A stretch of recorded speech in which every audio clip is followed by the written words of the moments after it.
same department. So before joining IIT Bombay as a faculty member, he was a postdoctoral researcher at the University of California, Los Angeles, where he was hosted by Professor Subhas Digami. And he obtained his PhD from the University of California, San Diego, where he was advised by Massimo Fanchetti and Ken Zeiger. And Nikhil's interests are quite broad, and they lie in networks, information coding theory, and statistical learning. And today, Nikhil is actually going to speak to us on the topic of remote testing. So with that, Nikhil, I leave the floor to you, and thanks again for accepting our invitation. Okay, yeah, thanks, Bharadwaj, and yeah, thanks to both you and Arvind for the invitation. Um yeah, like you mentioned, I'm going to talk to you about group testing. I'll describe it's a very well studied problem, and I'll give you some historical context for it, and also discuss some of the variants that we have looked at recently. Okay, jumping in, so group testing, like I said, is actually a really old problem. It was first studied by Robert Dorfman in the 1940s, and this was in the context of soldiers returning from the World War and testing them for syphilis. So of course, the naive solution here would have been to do individual testing of each soldier, but you can imagine the scale of people involved here. That was never going to be feasible. And furthermore, most of the tests that you would conduct were presumably negative, so it would also have been very inefficient. So Dorfman was asked to come up with a better solution or a more efficient solution for this problem. And the key idea that he had was to, instead of doing individual testing for each soldier, to pool samples taken from multiple soldiers together and then directly test the pool. So the way this would work is that if you get a negative test, then you immediately know that everyone who was involved in that particular pool is uninfected. So that gives you a lot of information. And if you have a positive test, then you know that at least one individual involved in that particular test is infected. And so then you can presumably try and do individual testing for them or use any other scheme. So that is what the origin of group testing was. And the main goal in the vanilla group testing problem is to design these pooling strategies to minimize the overall number of tests required so that you can detect all infected individuals. Okay. So this was the origin of this group testing problem. It was from detecting essentially infected individuals in some population.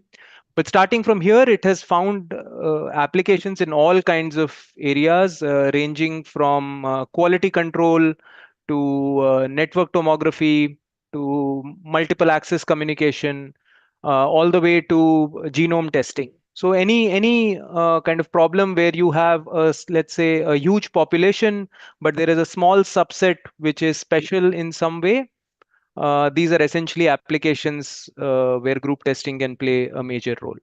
Okay. So to describe the problem mathematically and to set up some of the notation, so let's say there are n overall items in the population, and there is some unknown subset of defectives, and we'll assume that the set of defectives is of size at most k. So, and in most of the applications, the interest is in a regime where the number of defectives k is much smaller than the overall size of the population n.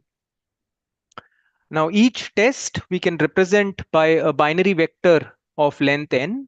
So if there is a 1, then that particular item is involved in the test. And if there is a 0, then that item is not involved in the test. So for example, in this particular test, the first 4 items are involved in the test. I'm going to take samples from them, and the last 4 are not involved in the test. So I can represent any such test by a n length binary vector.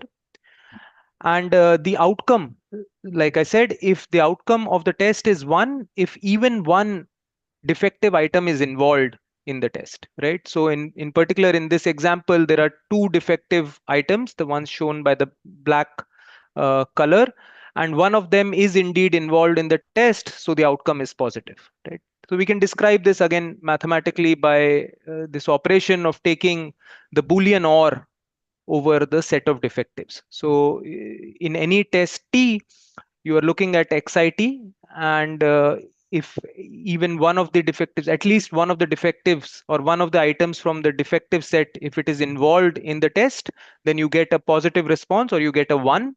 Otherwise, you get a 0. So a negative test outcome is denoted by a 0. Positive test outcome is denoted by a 1. Okay. Uh, Okay, so now we can now put together many such tests, right? And this kind of collection of tests is called a testing design. And this can be represented by a T cross N matrix. So T is the capital T is the number of tests. N, of course, is the number of or the size of the population. So you can represent any testing design by such a binary matrix.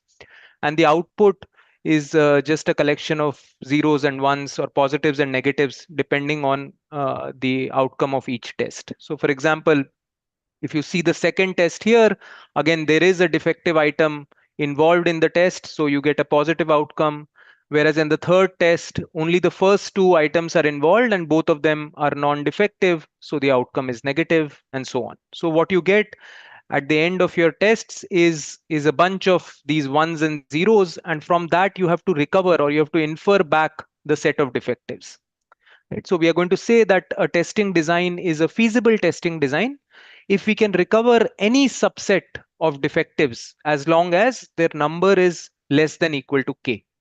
Right? So if you are able to, looking at the outputs, you're always able to recover this hidden set of defectives, then we will say that our testing design is indeed feasible. And our goal is, given a certain population size n, a certain bound on the number of defectives, we want to find feasible testing designs which require the minimum number of tests. Okay, so as few tests as possible. Okay. By the way, Arvind, I'm happy to take questions anytime. So if anyone has a question, just please feel free to stop me and ask. Okay. Okay. Sure. Okay. All right. Okay. So, so one, our goal, like I said, is to find like the minimum number of tests required. And secondly, we want to also come up with explicit constructions of these testing designs and also efficient decoding rules for inferring the defective set from the from the outcomes. Okay.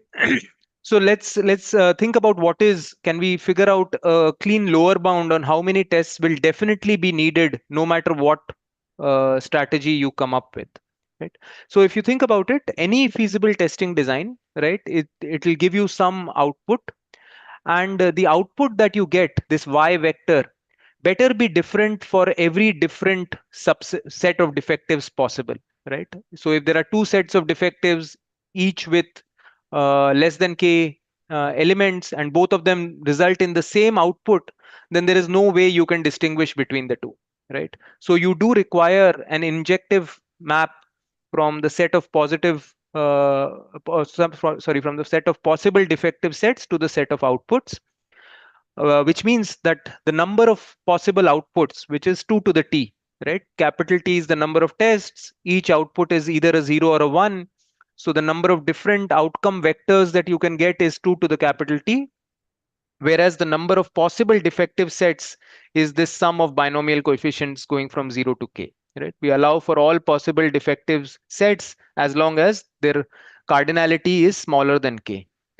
So this inequality has to hold no matter what testing design, no matter what decoding algorithm you use. This always has to hold true, which implies that the number of tests needed has to scale at least as k log n by k. Okay, so it needs to scale at least linearly in the number of defectives k, and at least logarithmically in the size of the population n. Okay. So now this is a benchmark that we have. We want to now see, whether you can come close to this benchmark of roughly k log n, right? Are there algorithms that will be able to recover the defective set using essentially k log n tests, right? Now, in terms of achievability, there are two different paradigms that are typically studied. One is called adaptive testing, where you design the tests sequentially, which means that when I'm designing, let's say, the ith test, I get to see the outcomes of all the previous I-1 tests.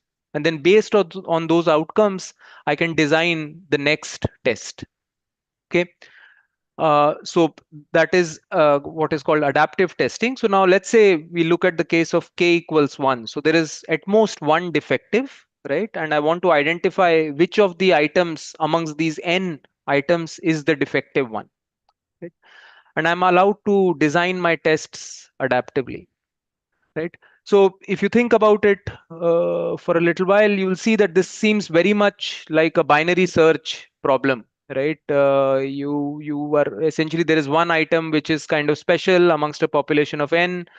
What you do is you divide the whole set into two sets and then test them separately. In one of them you will get a 1, in the other one you will get a 0. So whichever half is where you get a 1, you then concentrate on that half and so on. So progressively your size of the uncertain set reduces by like a factor of 2, right? So it requires at most log n tests, right? You're halving the set of items by at least a half at each point, so you will require at most log n tests. So immediately we see that for k equals 1 we are already essentially at the optimal. Now for k greater than 1, one way to do is repeating the same process again and again. So you just do the same process once, you will identify a defective item, remove that defective item and then repeat it, right? If you do that, you will identify one defective item in each round until essentially all the defective items are gone, and so then you will immediately know that there are no more defective items left, right? So again, this will require at most order k log n tests.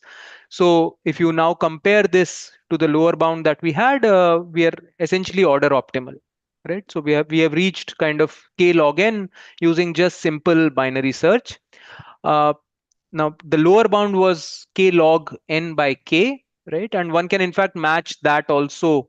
You can get this slightly improved k log n by k kind of behavior if you use a more sophisticated algorithm than just doing binary search and then throwing away all the information you've acquired and then repeating it again and so on. Okay, if you do something more sophisticated, you can in fact do even better. You can get all the way to k log n by k.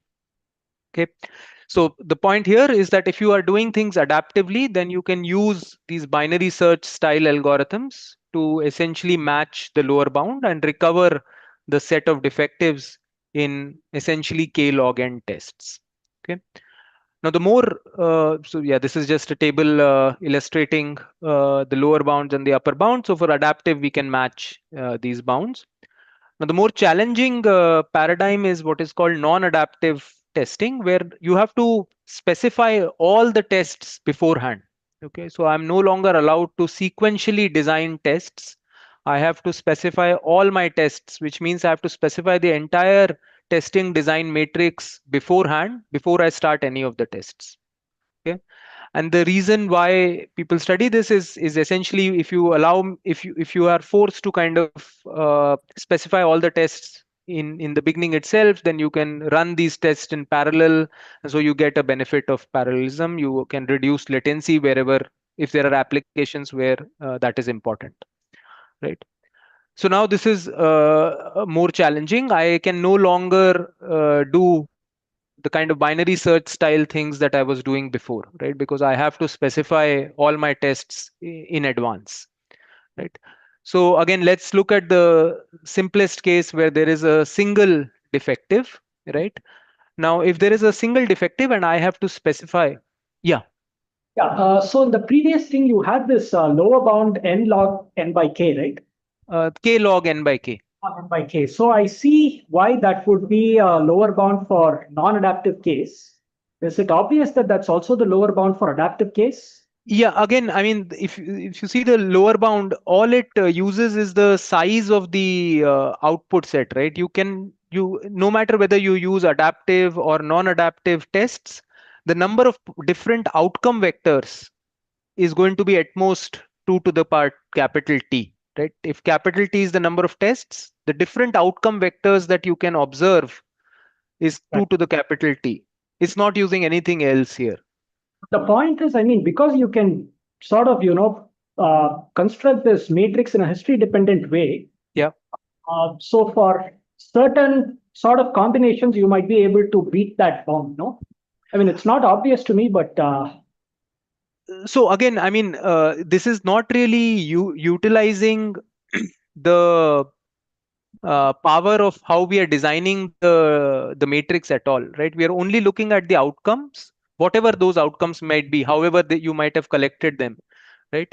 That outcome space itself has only 2 to the power T vectors. mapping is basically the reasoning behind this. Yeah. So the outcome space itself has 2 to the capital T vectors in it. And if you want a one-to-one map, which you need, right? If you want to always be able to, without any error, be able to recover the defective set, that better be larger than this quantity. So whether it's adaptive or not, this lower bound is valid. The lower bound holds. I mean, what is not clear here immediately is whether there is an even better bound for non-adaptive. You might have an even higher lower bound for non-adaptive tests, because we are not including that. We are not including that constraint into the picture when we are designing this lower bound. Yeah. Okay. Okay. So for non-adaptive case, let's again think of the k equals 1 case where there is a single defective item in the whole population of n of size n. So if let's say item j is defective, then what would the output be, right? You have your test design matrix X, and we know that the output is essentially the binary or of the various columns of X. So if you think about it for a minute, you will immediately see that if there is a single defective item, and let's say that item is j, then the output is just going to be the jth column of that test design matrix, right? So essentially, if I want to be able to always recover the correct defective item, then what I need is that all the columns of my test design matrix should be distinct, right? That is what I need. Okay, so one choice for this is, let's say you take any integer m greater than 1, and you use this particular matrix, which just puts in each column all the distinct binary non-zero vectors of length m.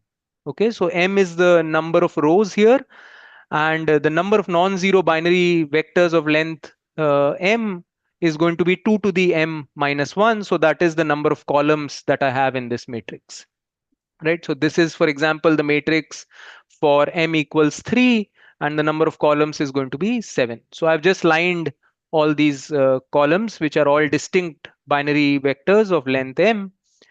Some of you might recognize this as the parity check matrix of a Hamming code. Okay, so that's why this H here. In any case, so this has all distinct vectors, which means I can use this particular matrix as my test design matrix, right? For example, if the fifth item was a defective item, then the output that I will observe when I run these, when I use this particular matrix as my testing matrix, is essentially the fifth column. And because this column is distinct from all other columns, I will immediately know that the fifth item is defective, right? So that's the idea behind this. Now, what does this tell us about the number of tests that are needed? So this is going to work. If I have a population of size n, then what I need is that the number of columns should be larger than n, right? So this will work as long as 2 to the m minus 1 is greater than equal to n, or in other words, m being greater than log of n plus 1, right? M is the number of tests. So this particular strategy for k equals 1 requires essentially log n tests, right? So you're able to match the best possible near optimally. Okay, so for k equals 1, one can do this because now it was just about making sure that all the individual columns are distinct, right? Now what happens if you go for k greater than 1? What happens if you go for two defectives, three defectives, and so on? So to explain what we need, so when k is 1, all we need is that the testing matrix should have distinct columns. What is the corresponding property one needs when your k is greater than 1, right? So it turns out that the right property that one needs is what is called disjunctness. So I'll describe now what I mean by disjunctness of a matrix. So we'll call a matrix to be T disjunct if the union of any T columns does not contain any other individual column. Okay, so let's look at this example. This matrix is going to be 2 disjunct, which means that if I look at any pair of columns, their union should not cover any other column, right?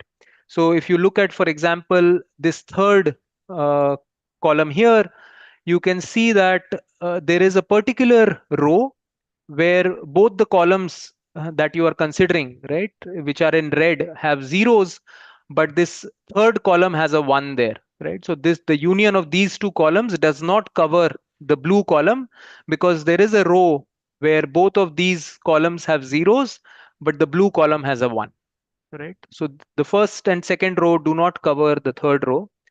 We can also check the same condition for the fourth row, or sorry, the fourth column. Again, the same row makes sure that the fourth column is not covered by the union of the first two columns, right? So this I have done for a pair of the first two columns.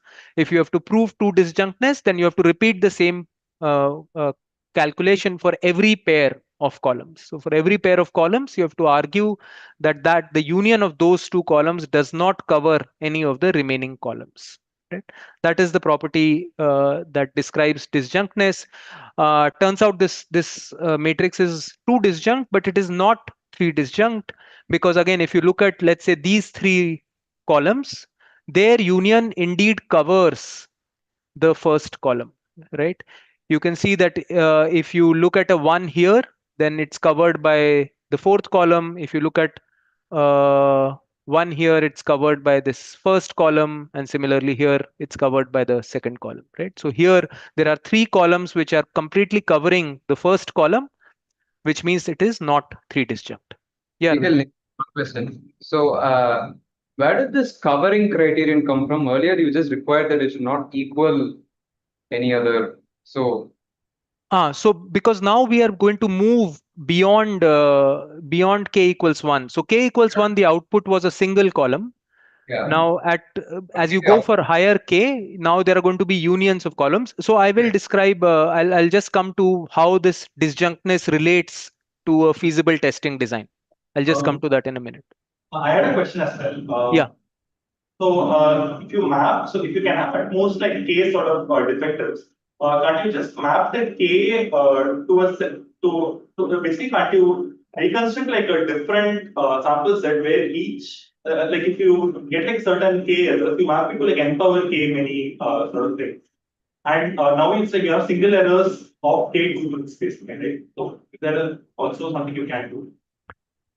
You mean you consider n choose k possibilities, and then for each of them design their own tests? Yeah, basically, yeah. Yeah, so I mean that would turn out to be quite one. I think one can do it, but it will probably turn out to be very inefficient. So your engine like order n over k, right? So if you can test for one defective, which is like with like log n many samples, you will get like order k log n, right? But you have to do this in a non-adaptive fashion. So it's not like I can run this once, then decide, okay, I'm getting this particular bit, and then go to another one, then run a different testing process. I can't do that in the non-adaptive case. Okay, that makes sense. Yeah, that's the difference. So I have to specify all the tests beforehand. Okay. Yeah. So here by union, you mean span, is it? Sorry, by union, I mean what? You mean span or? Yeah. So I mean, by union, I mean like the support. What I mean is that the support that is covered by, let's say, these 3, meaning if you look at these 3 columns, every I guess all these rows have at least one in one of the columns. Okay. Got it. Got it. So the support should not cover the support, or the support of the union should not cover the support of any other individual column. Got it. Got it. Okay, so yeah, here is maybe what will clarify Arvind's question, which is it turns out that if you have at most k defectives, then one can there is a strong link between feasible testing design matrix and whether it is and its properties of disjunctness. In particular, if you have a feasible testing design matrix, then it has to be k-1 disjunct. And if you have a k disjunct matrix, then that gives you a feasible testing design for k defectives. So I'll do one direction here. The other one is also reasonably straightforward. So for example, let's say we have a k disjunct matrix.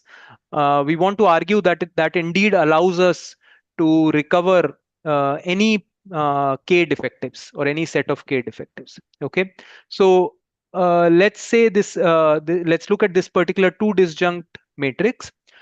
So we want to argue that this matrix is a feasible testing design for any pair of defectives. So let's say you take, let's say the true defective set was the first two items, 1 and 2, right? So the output is going to be the Boolean OR of the first two columns, right?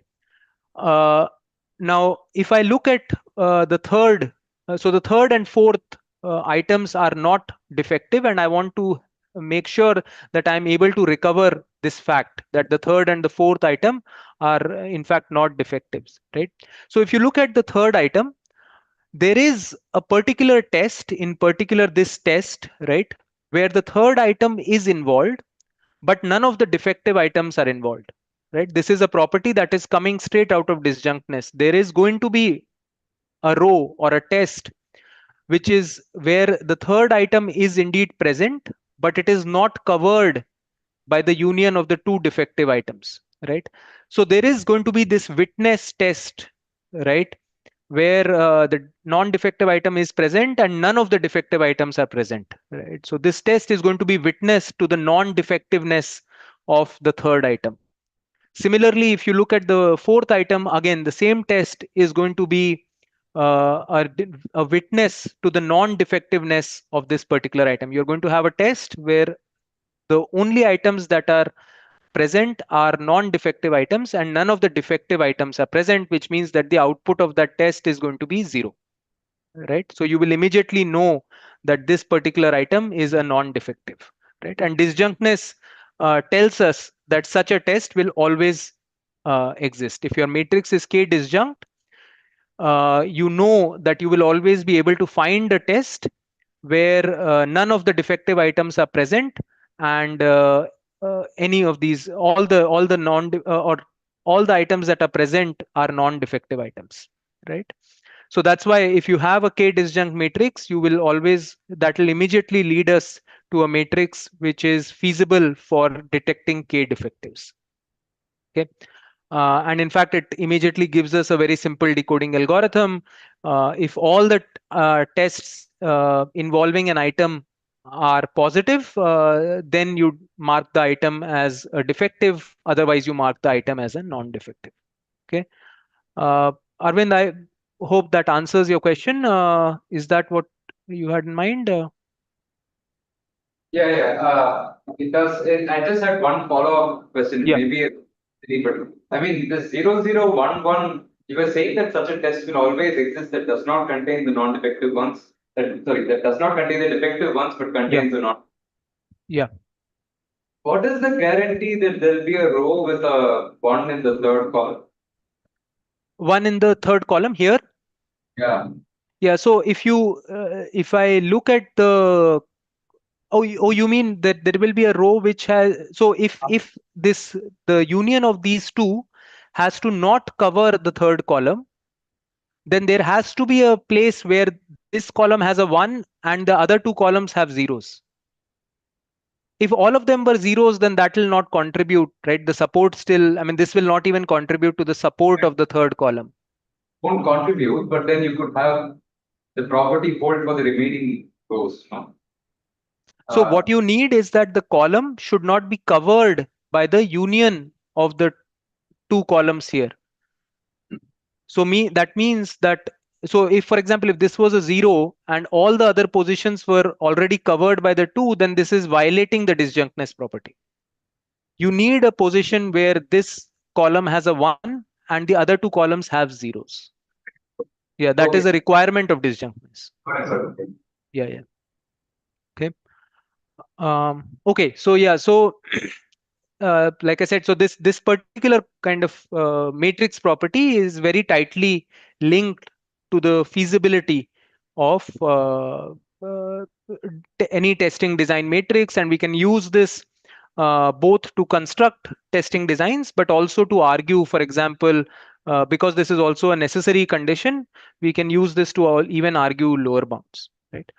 Which is what was done. So there is this classical work which kind of used exactly these properties and connected them to this notion of K covering to argue that any non-adaptive testing design will require at least K square log n tests. Okay, so indeed there is a penalty to pay uh, when you are restricting yourself to non-adaptive testing designs as opposed to testing designs, as opposed to adaptive designs. We saw that you can adaptively you can do with K log n tests, but non-adaptively any procedure will require at least K square log n tests. Okay. In terms of achievability, one can do kind of a probabilistic argument to get K square log n tests. So if you design just a random binary matrix where you choose each entry IID according to some carefully chosen probability, then it turns out that that matrix with high probability is going to be K disjunct. There are also explicit constructions that people have done using kind of ideas from coding theory, in particular concatenated codes, which give you, I mean, which get you very, very close to the lower bound. So you can get, there are two different constructions due to these two different papers, which give you something of this kind. So you are roughly at K square log n or K square log square n to the base K. Okay. So if I put all of this together, then I have the following picture. For the adaptive case, things are essentially order-wise optimal. You require K log n tests for any strategy, and there are strategies based on binary search which get you there. And for non-adaptive tests, because now you are restricting yourself to designs which have to be completely kind of specified upfront, you have this penalty of K square instead of K, and there are designs which get you almost all the way there. Okay. So yeah, that's kind of the vanilla group testing problem. I'm going to now talk about one variant of this problem that we have been working on recently. So if there are any questions about the first part, I can take them now, or I can move ahead. Okay, so I'll go ahead. Uh, so yeah, so this is some work by a former student of mine, Vakar, and this is joint work with a colleague in the math department here, Niranjan. Okay, and we call this cascaded group testing. So our motivation for this is one motivation is problems in network tomography. So in group testing has been used for network tomography applications. For example, let's say you have a connected network and you are trying to identify some congested edges or broken edges in this network, right? So one way of doing this is by sending probe packets on different paths of the network. For example, you might have a path, you might send a probe from this node 1, and then the probe is going to go on 1 to 2, 2 to 3, 3 to 4, 4 to 7. This is what the probe is supposed to this is the path that the probe is supposed to follow.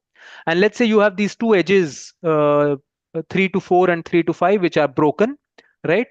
So what the probe does, and there are protocols which do this, is it will keep going on that path till it encounters a defective edge or a congested edge, and because it is not able to cross that edge, it will come back to the sender and inform you which edge it wasn't able to cross. Okay, So if I think about this in terms of the group testing problem, this is like saying I have some n items, which are the edges in this network. Out of those n items, some k are defectives, which are the broken links. And my test is an ordered set, right? I go from on this edge 1 to 2, then 2 to 3, and so on. And the outcome of the test is the first defective item I encounter, right? That is what the outcome of this test is going to be. It's not going to just be a binary yes no. It is going to be the in this ordered sequence, which was the first defective item that you encountered.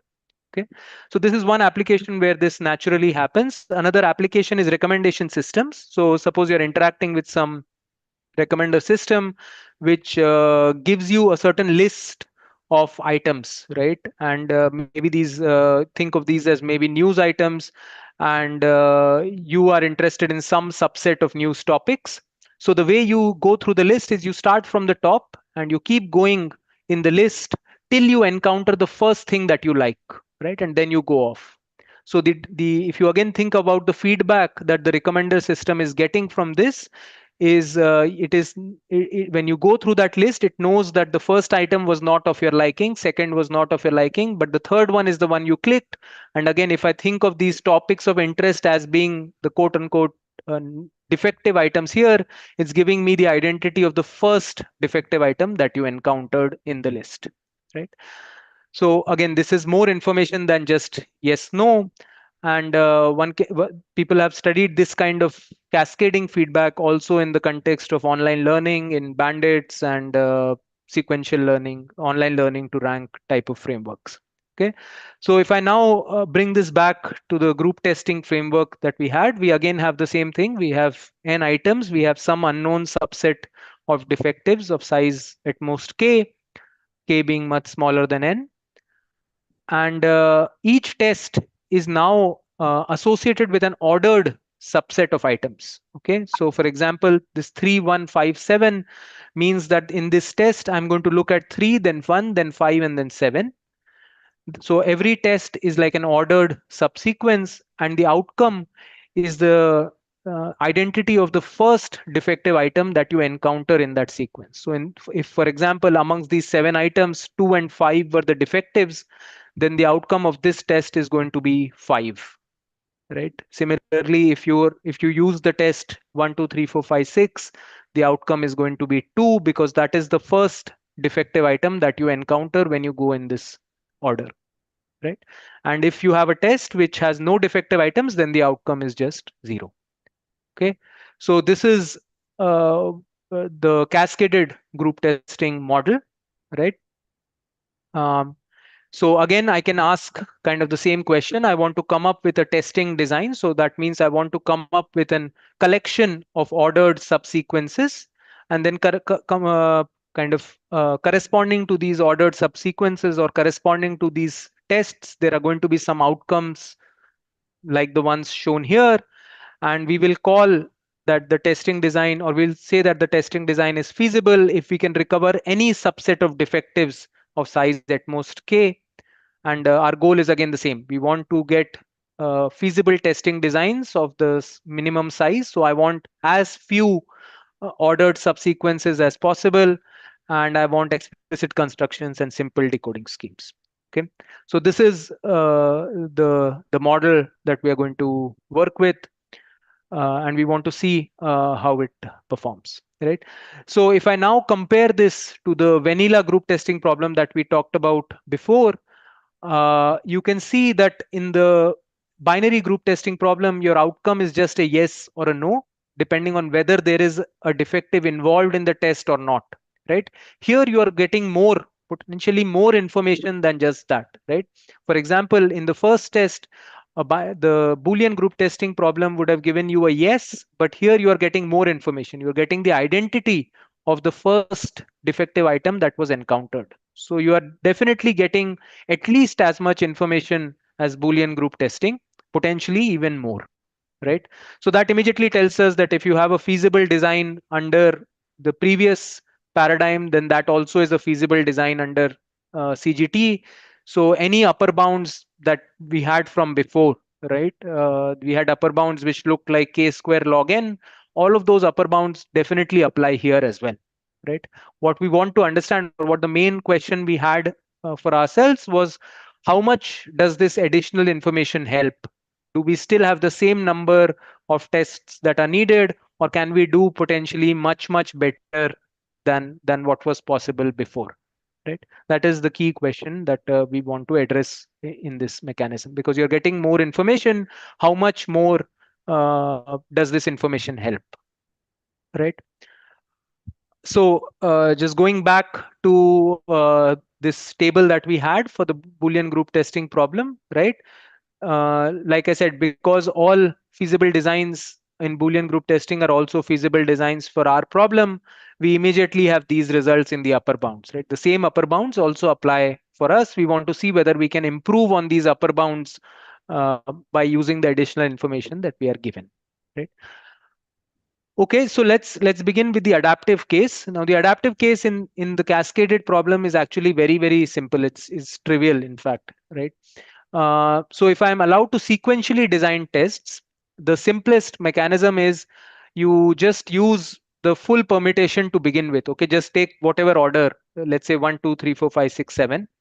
If there is a defective item, you will immediately get the identity of that defective item, or at least one defective item. Remove that from the sequence and then go ahead, right? So now you've removed the second item because you know it to be defective. You now design a new test where you have removed that defective item. Again, if there is a defective item still remaining, you will get the identity of that defective item and so on, right? So you just keep going on like this. So you will require at most k tests if you do it in this fashion, in just this trivial fashion where you use any ordering and then just keep removing the identity of the defective item that you get till you get a 0 and you know that there are no more defectives, right? So you can do this in just at most k tests, and that is clearly the best possible in the worst case, right? You cannot do better than k tests in the worst case. So this trivial procedure essentially gets you all the way to the optimal, right? So the only thing to kind of take away from this is that in the adaptive case, actually things are very simple. In the cascaded group testing problem, you are clearly getting a lot of information, and so you can shave off this log n factor completely, right? The number of tests doesn't even depend on the size of the population. You can just trivially do permutations, keep removing the identity of the optimal, or sorry, of the recovered uh, defective item, and then just keep going on like that, right? So the adaptive case is kind of trivial in this case. The more interesting case is the non-adaptive one, where you have to now specify all the tests beforehand. So I can't do this adaptive, removing the identity of the defective items found before. I can't do all of that now. I have to specify all of my tests in advance, right? Okay, so what can we do here? So let's again look at k equals 1. So there is just one defective, at most one defective item. What would be a reasonable strategy here? How many tests do I need to recover the identity of this defective item? So just one test, right? You just use like a natural permutation. If there is a defective item, you are going to get its identity. If there were no defective items, you're going to get a 0, right? So just one test suffices here. What about k equals 2? Now you have a pair of defective items, right? How many tests do I need to recover both these defective items? Okay, so for one, just the natural permutation, one permutation sufficed. But now if you have a pair, again, if you think a little, you can see that you can do this in two tests, right? One is going from 1 to n, and then the other is the reverse permutation, right? If you do that, then let's say if you take any pair of defective items, let's say items 1 and 5 were defective, then there will always be one test where item 1 comes before 5, right? And the other test, the opposite will be true. So 5 will come before 1, right? So for any pair A and B, one of these tests will output A, the other test will output B, right? Because you're taking a simple permutation and then just choosing the reverse of that, right? So again, if you have two defective items, then basically if you have either one or two defective items, in both cases, 1 and 2 tests suffice. The number of tests doesn't even depend on the size of the population. Okay, so clearly this is in fact optimal for k equals 1 and 2, and Boolean group testing would have required log n tests. Here you are able to do it in just a constant number of tests independent of the size of the population. So you do get a lot of benefit from this additional information here. What about larger k? Okay, so the moment you go from k equals 2 to k equals 3, things immediately become much more challenging. You can no longer just do these reverse permutations. It requires much more. So again, we want to identify what is the right property that we need from the chosen subset of permutations that will allow us to recover any k subset of defectives. Okay, so we want to talk about the feasibility condition. So just like disjunctness was the feasibility condition for Boolean group testing, we want to come up with a feasibility condition for cascaded group testing. Okay, so what do I need? I need that I should be able to recover the defective set from the outcomes, right? For every possible defective set, I should be able to look at the outcomes and recover the defective set from it, which means that if I take any two different defective sets, then they should always give me different outputs, right? That is a necessary condition that I have, right? So now suppose if you look at this particular testing design, right, the one that I have specified here, this is these are the outcomes that you will get if your underlying defective set was 1, 2, 3, right? So if you see here, the first test, the outcome is 3 because 3 beats 1. That is the first defective item you're encountering. So the outcome is 3.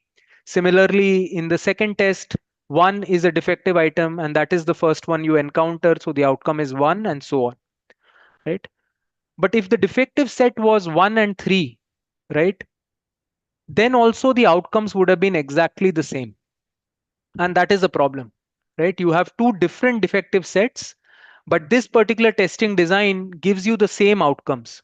And the reason is, if you see here, this particular test involves 1, 2, and 3, all of them, but 2 is kind of masked by 1. So you still get the outcome as just 1, and no other test involves 2, right? So essentially what happens here is that 2 gets kind of overshadowed by the other defective items, and so you are getting the same output no matter whether the defective set was 1, 2, 3 or whether it was 1 and 3, right? So this is not a feasible testing design. We want to make sure that our testing design is such that for different defective sets you get different outputs, right? So we want an analog of the disjunctness property. So the corresponding feasibility condition is this. What I want is that if I look at any set of k items, items out of the n, and I look at every element of those amongst those k items, I should be able to find a test where that item v appears before every other item in k. Okay, let me say this again. So you start with some possible defective set, okay, which is kappa. So some possible subset of k items. I want to make sure that every item in that subset is the leader in some test. Okay, is the leader amongst all the other items in k in at least one test, which means it should not get overshadowed by all its other contemporaries in k. As long as that is satisfied, then your underlying matrix is a feasible matrix. If that condition is not satisfied, then you will always have one possible defective item which is overshadowed by all the others, and so you will not be able to recover it. Okay. So if you see this particular testing design that we had looked at before, you can see that if we took the subset to be 1, 2, 3, right, and I look at each of these possible v's. So v equals 1 would mean there should be a test where v is the leader amongst, or 1 is the leader amongst 1, 2, 3. So for 1, there is indeed a test where it is the leader. It comes before 2 and 3. For 3 also, there is a test where it comes before 1 and 2. But for item 2, there is no test where it beats both 1 and 3. So this is in fact not a feasible testing design. If on the other hand, I changed this design to be something like this, right? And I again start looking at triples.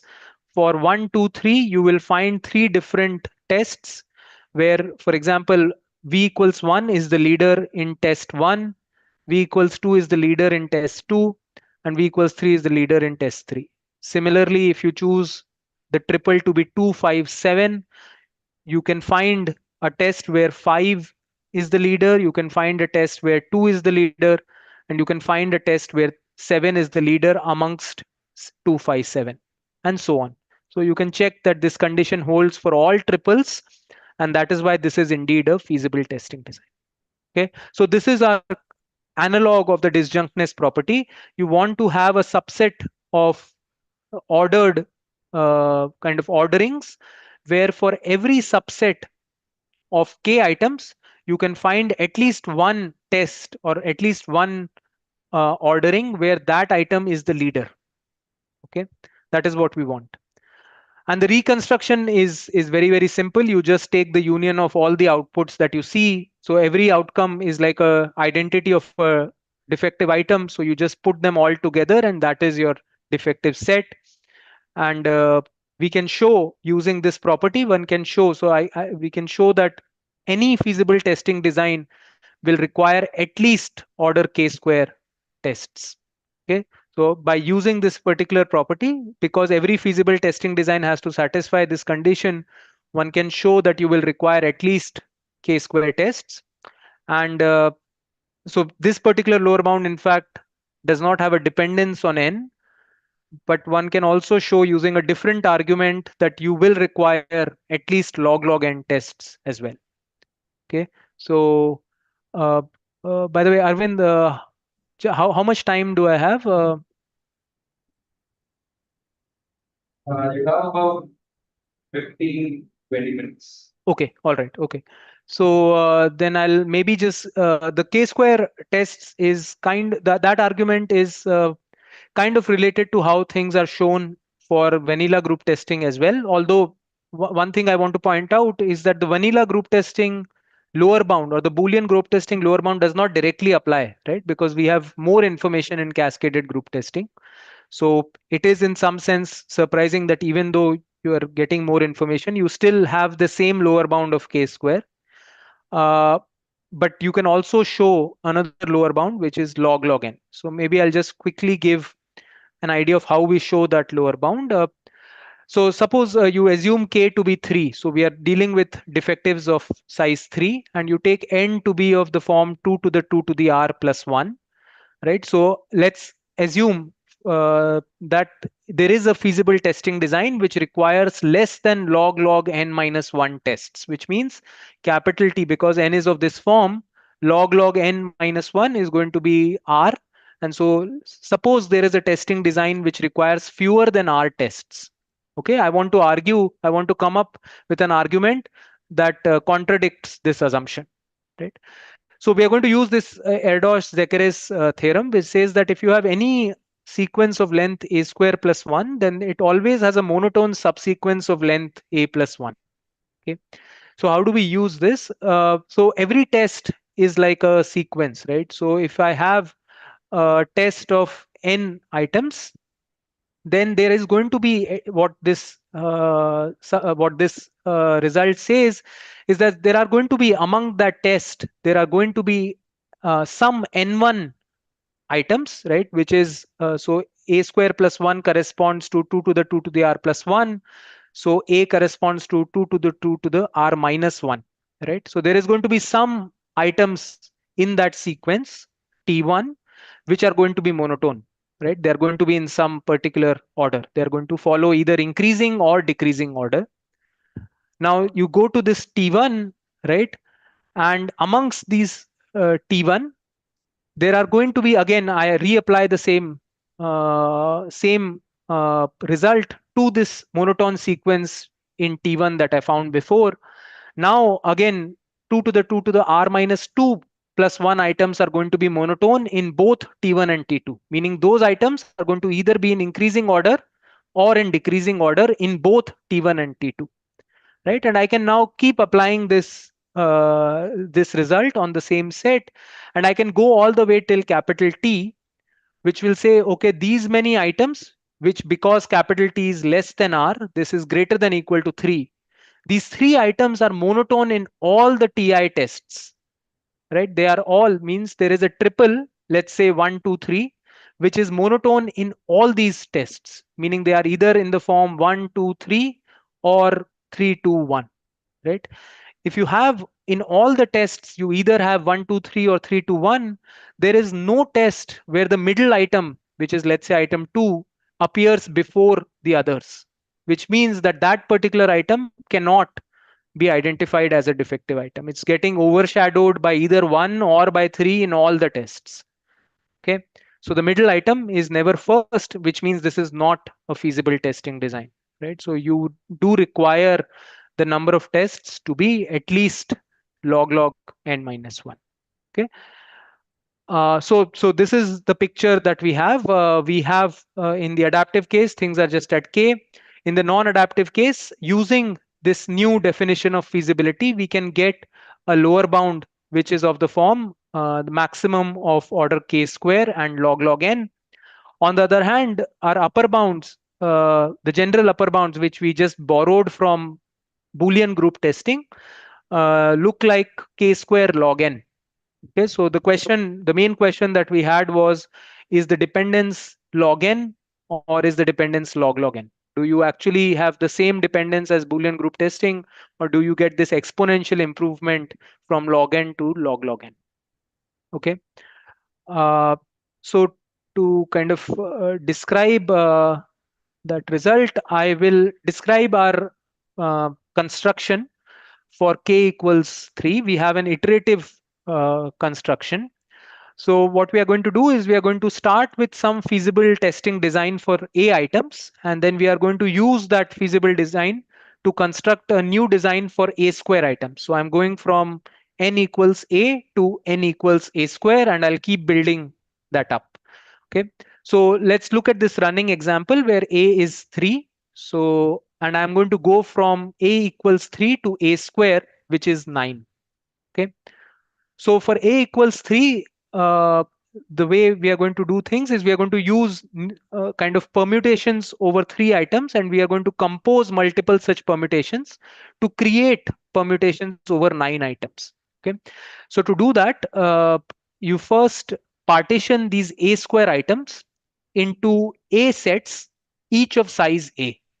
Okay, so for example, A is 3 here. I'm going to partition these 9 items into 3 sets, and each of those sets has exactly 3 items. Okay, so 1, 2, 3, 4, 5, 6, 7, 8, 9.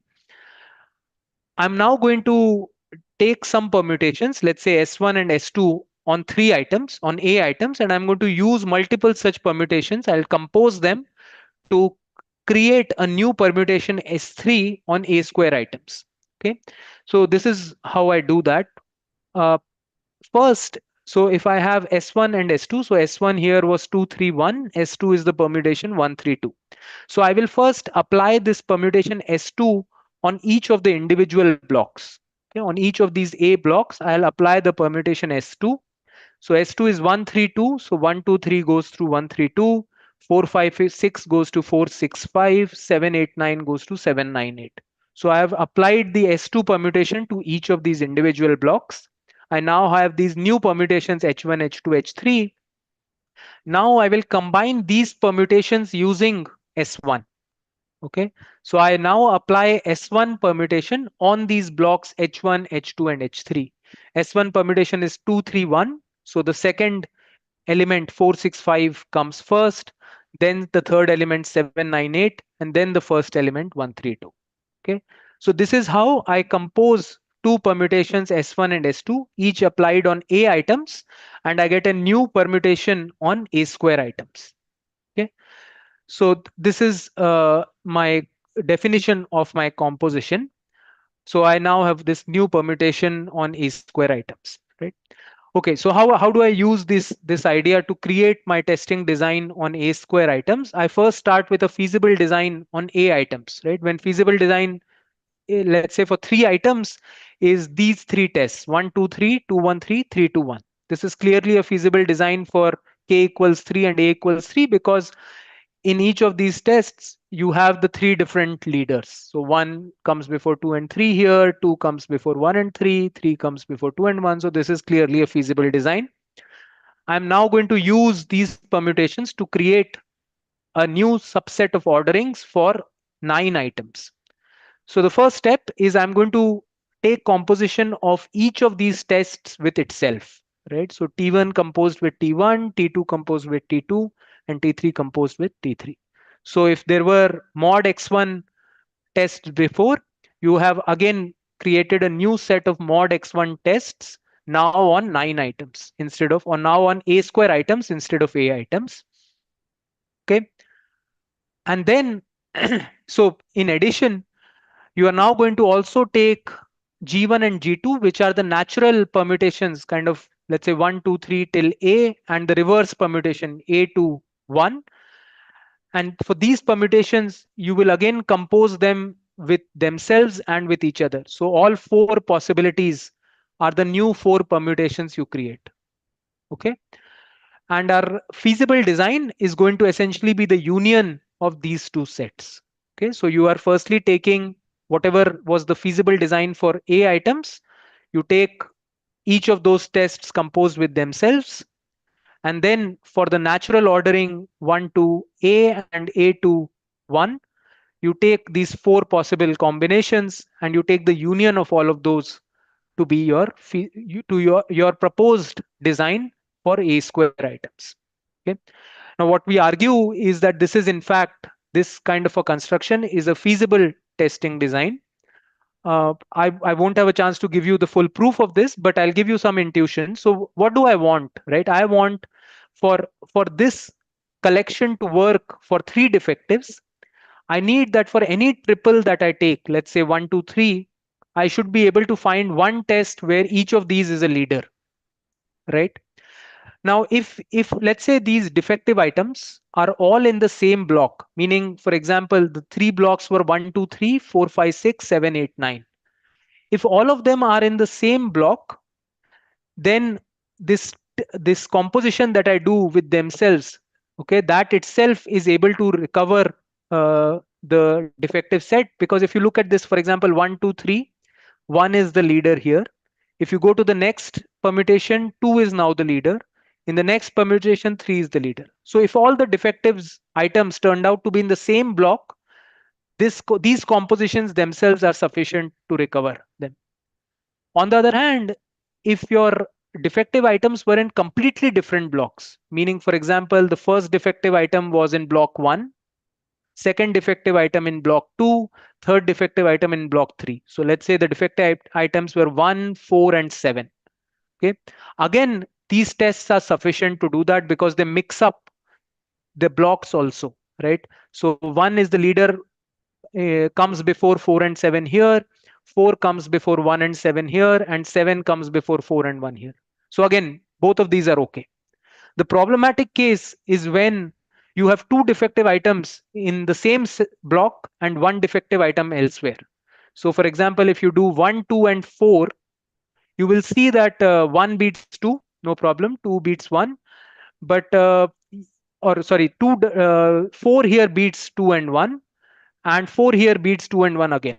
So you're not able to get a test where 2 beats 1 and 4. So the problematic case is when you have 2 defective items in the same block and 1 defective item is elsewhere. To resolve that issue, we use the design which we saw was feasible for k equals 2. Okay, we are getting a problem when there are 2 defective items in the same block. So that's why we use this feasible design for k equals 2, which we had seen before, right? For k equals 2, the front order and the reverse order is sufficient. And then we use compositions of those to create new permutations. That suffices. Okay, that is the idea, to show the feasibility that this particular design will recover any triple of defectives. Okay. Now, given that this is a feasible design, we can see that the number of new tests that is there in this new feasible design is at most the size of the feasible design for A items plus 4.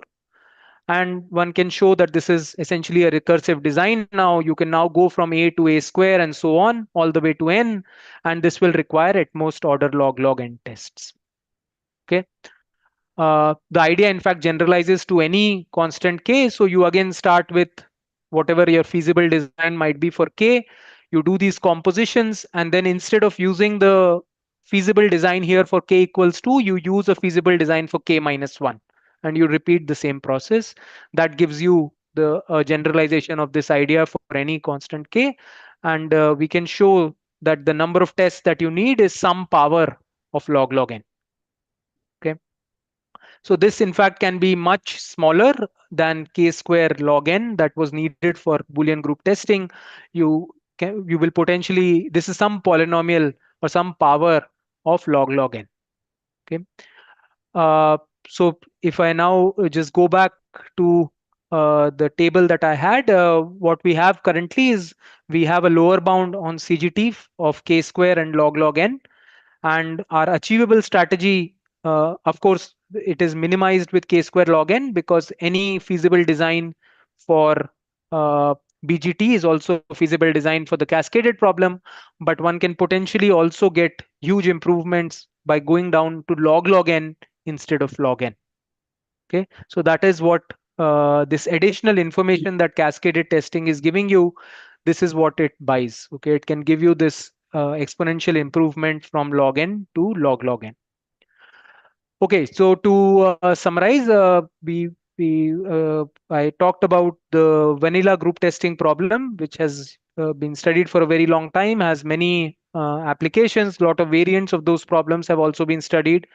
I discussed a new variant of group testing that is motivated by applications in network tomography and learning. And I presented some bounds that we have for both adaptive and non-adaptive testing.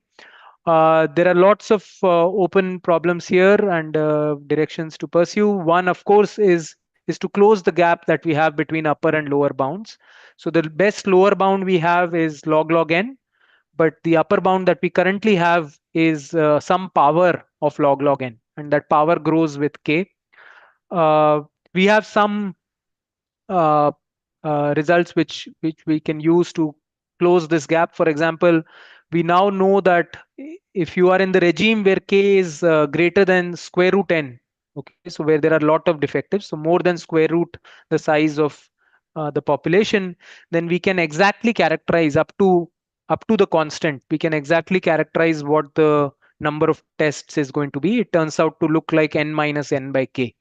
Okay, so in the high k regime, we can characterize the number of tests needed by any design for cascaded group testing exactly.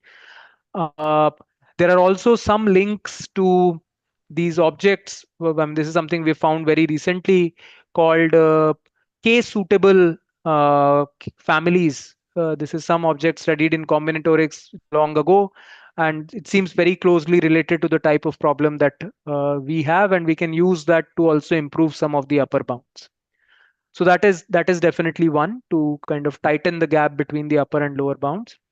One other thing that we've been working on is, right now we talked about the zero error case where you have to always recover uh, the the defective set. So one can also look at the case where you allow for a small possibly vanishing error, or you allow for partial recovery, which means I want you to give me at least some alpha fraction of the defectives always. So that is something we've studied recently, and we've managed to characterize what the optimal number of tests required will be. And the final thing, which is I think the most interesting, is when you now have noise in the outcomes. Okay, so right now I'm assuming that we always get the outcome noiselessly. You always get the identity of the first defective item without noise, always correctly, right? And there is also no constraint on the kind of permutations you can use. So if you think about even the basic application that I mentioned, the network tomography application, the network is not going to be fully connected, right? So the kind of permutations you can use is going to be restricted by the type of paths that are there in the network. So that puts additional constraints on the underlying tests that you can even use. And once you start putting these constraints, how does the number of tests required change? So that I think is also a very interesting direction to pursue. So yeah, with that, that I'll end, and I'll take any questions.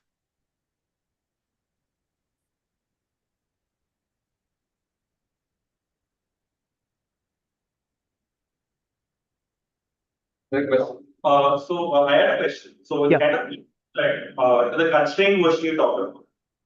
So if you know you can only test at most say L items in each step. So is that like also like a study product? Is that Yeah. So again, for the zero error case, it's definitely one of the constraints that also makes sense. If you don't put any cost uh, on how many items you're including in the test, then one can always, without loss of generality, consider permutations.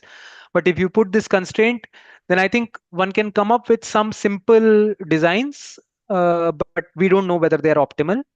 For the small error case, um, uh, these randomized tests kind of are sufficient, where you essentially uh, choose random sequences, right? So if you think about it now, if you choose a random permutation or a random sequence, what matters is that the number of items that you include should have enough so that you get at least one defective item there. So one can argue that if you have k items, you should be able to cover at least one of them in your test, which will require like order n by k. So I think what one we can show is that if you choose ordered sequences of size n by k, that is or random ordered sequences of size n by k, that will be sufficient to do the job. And anything less than n by k, at least with random subsequences, is not going to work. But I think the more general problem, so if you don't have this zero small error case, you're working with zero error, you want to come up with structured designs, then what the minimum or what the impact of L is on the cost is, yeah, that's definitely an interesting question, what that fundamental limit is. nice? So it's related to the question of minimizing the overall number of ones in the case matrix, right? So Yeah. essentially the same thing. Basically, you're not taking the L guy there. It's Yeah. minimizing. I had one other question. So in your CGT setup, when your construction for A equals 3. Yeah. So you had a construction for A square based on the construction for A that gave, currently x2 plus n equal to x1 plus 4. Yeah. How did you get log n? So this kind of a recursion is going to give a growth rate of this form. No.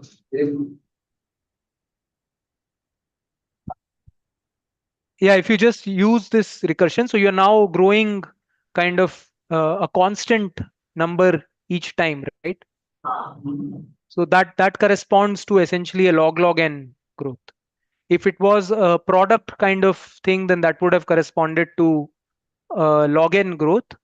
An additive kind of increase at each step. When you go from a to a square, if you have an additive increase, that just turns out to be log n. Okay, right. Yeah. Yeah, it's just some algebra to work out. So, Sorry, I'm not able to hear you well. Yeah. can you give me? Yeah.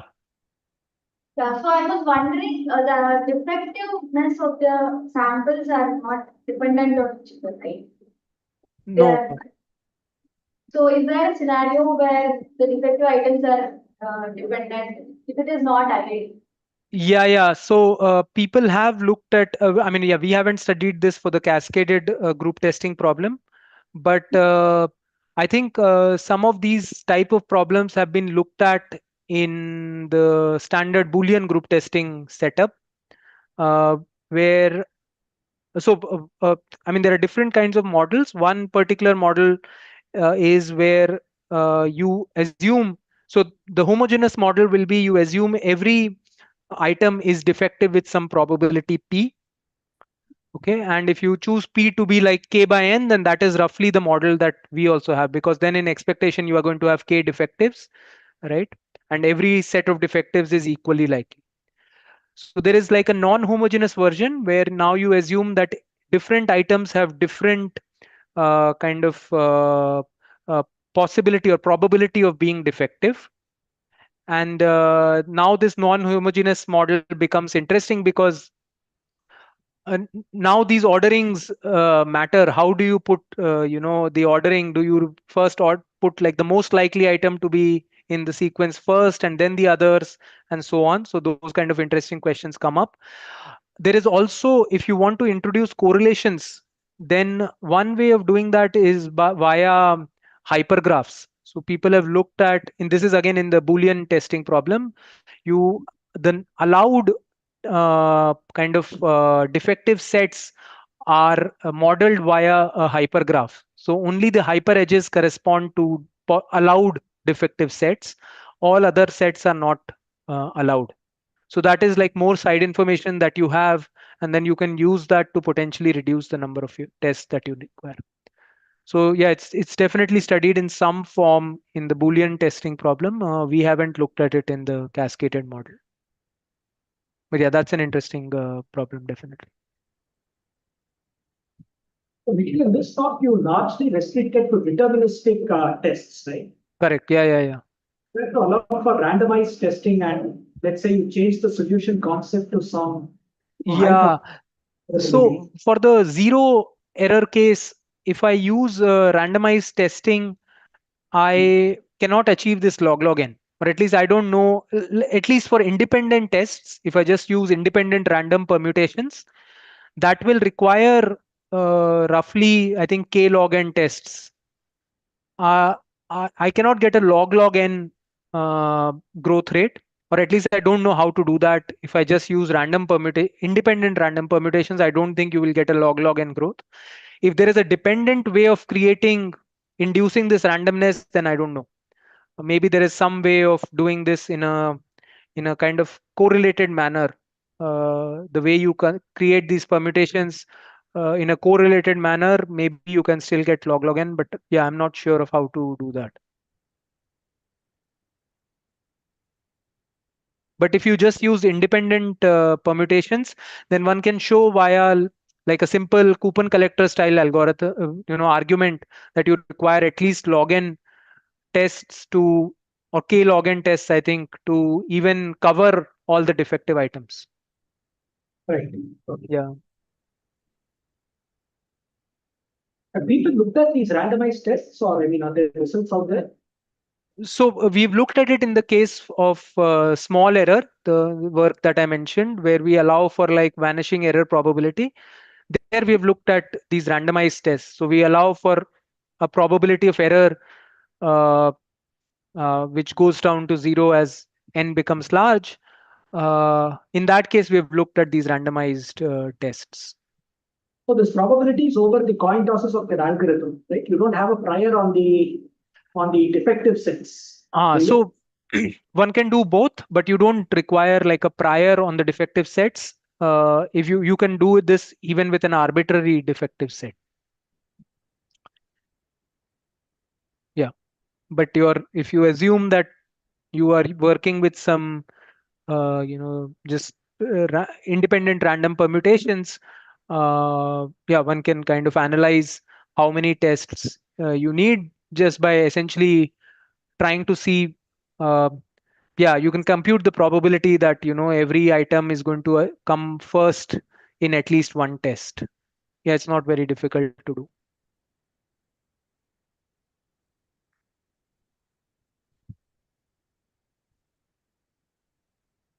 Okay, there are no further questions.